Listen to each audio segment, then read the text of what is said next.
വള്ളംകളിയുടെ ആവേശത്തിലാണ് പുന്നമടക്കായലും പരിസരവും. നെഹ്റു ട്രോഫി വള്ളംകളിക്കുള്ള ഒരുക്കങ്ങളൊക്കെ പൂർത്തിയായി കഴിഞ്ഞിട്ടുണ്ട്. മത്സരങ്ങൾ തുടങ്ങിക്കഴിഞ്ഞിട്ടുണ്ട്. ചുണ്ടൻ വള്ളങ്ങളുടെ മത്സരം അല്പസമയത്തിനകം തന്നെ ആരംഭിക്കും. നമുക്ക് ദൃശ്യങ്ങളൊക്കെ കാണാൻ കഴിയുന്നുണ്ട്.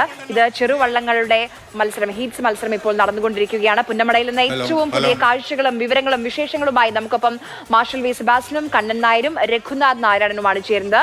മാർഷലും കണ്ണനും ഉള്ളത് ഈ ഫിനിഷിംഗ് പോയിന്റിലാണ് എല്ലാ ആൾക്കാരും ആരായിരിക്കും ആ വെള്ളിക്കപ്പ് ഉയർത്തുക എന്നറിയാൻ വേണ്ടി കാത്തിരിക്കുന്നത്. മാർഷലിലേക്ക് പോവുകയാണ്. മാർഷൽ, ഇനി നിമിഷങ്ങൾ എണ്ണിയുള്ള കാത്തിരിപ്പാണ്. കണ്ണിമ ചിമ്മാതെ ഓരോ വിശേഷങ്ങളും ഓരോ കാഴ്ചകളും ഓരോ നിമിഷത്തെയും അപ്ഡേഷനും നമുക്ക് പ്രേക്ഷകരിലേക്ക് എത്തിക്കേണ്ടതുണ്ട്. തയ്യാറല്ലേ നമ്മൾ?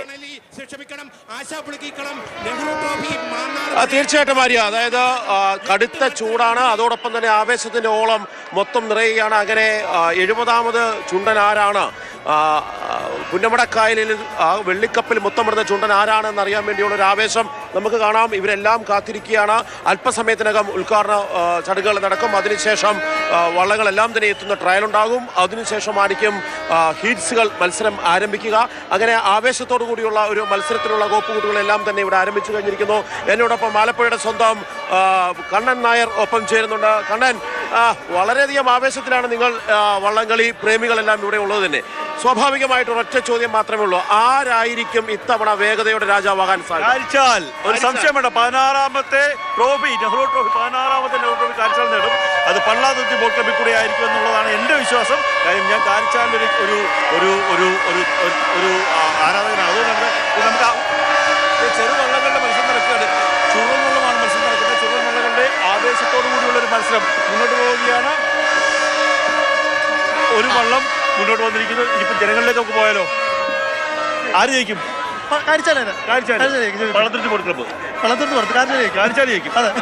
അതായത് കാരിച്ചാൽ പ്രേമികളെല്ലാം കൂട്ടം നിർത്തിയിട്ടുള്ള ചോദ്യമാണ് വരുന്നത്. കാരിച്ചാലാണോ ഇല്ലയോ എന്നുള്ള കാര്യമൊക്കെ ചോദിക്കാം. ഏതായിരിക്കും ചേട്ടാ? കാരിച്ചാലിന് സാധ്യതയുണ്ട്. പക്ഷേ 2010, 2008, 2009 വർഷങ്ങളിൽ ജിജി ജാക്കബ് പൊള്ളയിലെടുത്ത ശ്രീഗണേഷിനെ ഹാട്രിക്ക് പരാജയപ്പെടുത്തിയ കുമരകം ടൗൺ ബോട്ട് ക്ലബിന്റെ നടുഭാഗം ചുണ്ടൻ KTBC ജയിക്കുമെന്നാണ് എന്റെ അഭിപ്രായം. ഞാൻ കടുത്ത ആരാധന KTBC. എന്റെ വീട് നെടുമുടിയിലാണ്. ഞാൻ നെടുമുടിക്കാരനാണ്. KTBC കുമരകം ടൗൺ ബോട്ട് ക്ലബിന്റെ ആരാധനാണ്. ആര് ജയിക്കും? ഏതാ ക്ലബ്? ഏതാ? കരക്കാരനാണ്. നമുക്ക് ചുണ്ടനാണ്. ജയിക്കുമോ? ഇതുവരെ ജയിച്ചിട്ടില്ല. മനസ്സ് പറയുന്നത് ഇതുവരെ ജയിച്ചു. കുമരകം ടൗൺ ബോട്ട് ക്ലബ് നടുഭാഗം ജയിക്കുമെന്നാണ് മനസ്സ്. നടുഭാഗത്തിന്റെ ആരാധന. ആര് ജയിക്കും? നമ്മുടെ ടീമാ. അതെ, BBC ജയിക്കും അല്ലേ? ബാക്കിലേക്ക് പോയ കണ്ണ, എനിക്ക് തോന്നുന്നു ആവേശം നിലനിൽക്കുന്ന ആരാധനയെ തേടാൻ വേണ്ടി പോകേണ്ടിയിരിക്കുന്നു. അത് എവിടെ നിന്നായിരിക്കും എന്ന് പറയാൻ പറ്റില്ല. ഓക്കെ, സ്വാഭാവികമായിട്ടും ഇവിടെ കാരിച്ചാലിന് വേണ്ടി പറയുന്നവരുണ്ട്. കാരിച്ചാലാണോ? കാരിച്ചാലിന് വേണ്ടി പറയുന്നവരുണ്ട്.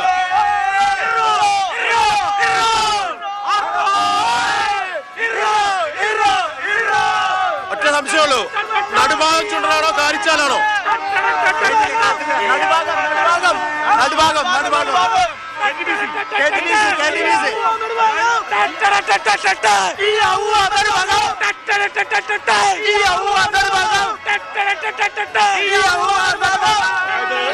കാരിച്ചാലും നടുഭാഗവും തമ്മിലുള്ള ഒരു മത്സരം ഇവിടെ നടക്കാൻ പോവാണെന്ന് മനസ്സിലാക്കിക്കോണം. അല്ല, താൻ ഏതിനകത്താ നിൽക്കുന്നത്? കാരിച്ചാലിലാണോ നടുഭാഗത്തിലാണോ?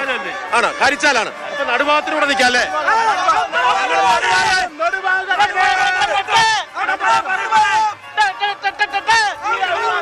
ആര് ജയിക്കും? ആരാ ജയിക്കാൻ പോന്നെ? കാരിച്ചാലല്ലേ? ആര് ജയിക്കും?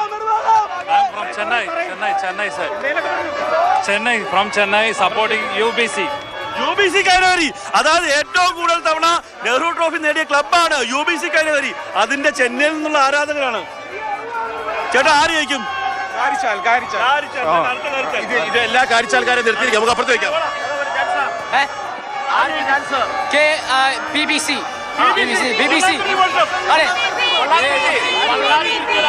പള്ളാത്തുരുത്തിക്ക് വേണ്ടിയുള്ള ആരാധന. UBC കൈനകരി. ഏറ്റവും കൂടുതൽ തവണ നെഹ്റു ട്രോഫി നേടിയ ക്ലബ്ബാണ് UBC. അപ്പൊ UBCക്ക് സാധ്യത കാണുന്നുണ്ട്.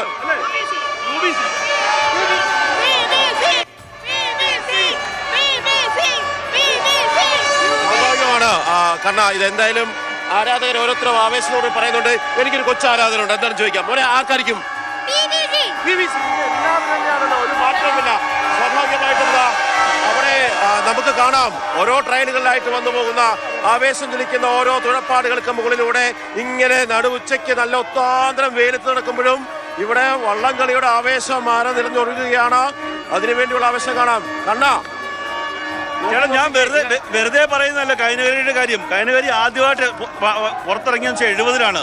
73, 74, 75, 76 ഹാർട്രിക്ക്. അതിനുശേഷം 82, 83, 84 ഹാർട്രിക്ക്. പിന്നീട് 86, 87 2 തവണ തുടർച്ചയായി. 2000, 2001, 2003, 2011, 2016, 2008 പിന്നെ അങ്ങനെ ജയിച്ച വള്ളമാവും. അല്ല, എൻ്റെ ഒരു ഓർമ്മ പറയാം. എനിക്ക് പുന്നമടക്കായൽ ഓർമ്മ വരുമ്പോൾ കാലം തൊട്ടേ കാരിച്ചാലിൻ്റെ ഒരു ആരാധനായിരുന്നു ഞാൻ. പിന്നെ വലിയ ദിവാൻജിയുടെ ആയി, പിന്നെ നടുഭാഗം ചുണ്ടൻ്റെ ആയി. അങ്ങനെ ഓരോ കാലഘട്ടത്തിന് മാറ്റമുണ്ട്. അതുകൊണ്ട് ഏത് ബോട്ട് ക്ലബ്ബാണോ എന്നതനുസരിച്ചായിരിക്കും ഇത്തവണയും ഏത് ചുണ്ടൻ ജയിക്കുമെന്ന് പറയാം. കഴിഞ്ഞ തവണ പള്ളാത്തുരുത്തി ബോട്ട് ക്ലബ്ബ് 1ാം സ്ഥാനത്തെത്തിയെങ്കിൽ അത് വിയ്യപുരം ചുണ്ടനിലാണ്. നമ്മുടെ രഘുവിന്റെ നാട്ടിലുള്ള ചുണ്ടനാണ്. ആ രഘുവിന്റെ നാട്ടിലുള്ള ചുണ്ടനിൽ വന്ന് അവർ ജയിച്ചു. വരുന്ന വരവുണ്ട്, ഒരു ട്രാക്ക് എൻട്രി ഉണ്ടോ? ആ ട്രാക്ക് എൻട്രി ഉണ്ടോ? ഏതാ വള്ളം എന്ന് പറയാൻ സാധിക്കില്ല. ഏതാ വള്ളം? വലിയ ദിവാൻജി, ഒത്തൻ വള്ളമാണ് വലിയ ദിവാൻജി. അവിടെയുള്ള വരവ് ട്രാക്ക് എൻട്രി ആണത്, മാസ് എൻട്രി ആയിരിക്കും. വലിയ ദിവാൻജി ദിവാന്റെ പേരിലുള്ള വള്ളമാണ്. അതേ ആ വള്ളം ട്രാക്കിലേക്ക് വരാൻ പോകുന്നു. അവർ നേരെ തുഴഞ്ഞ് സ്റ്റാർട്ടിംഗ് പോയിന്റിലേക്ക് പോകും. അവിടെ നിന്ന് വീണ്ടും ഓളപ്പരപ്പിൽ തീ പാറും, അത് ഉറപ്പാണ്. അല്പസമയത്തിനും തന്നെ ഉദ്ഘാടന ചടങ്ങുകൾ ആരംഭിക്കും. അത് കഴിഞ്ഞ് 19 കരുത്തന്മാർ, 19 ചുണ്ടൻ വള്ളങ്ങൾ നെഹ്റു ട്രോഫിക്കായി മാറ്റുരയ്ക്കാൻ പോവുകയാണ്.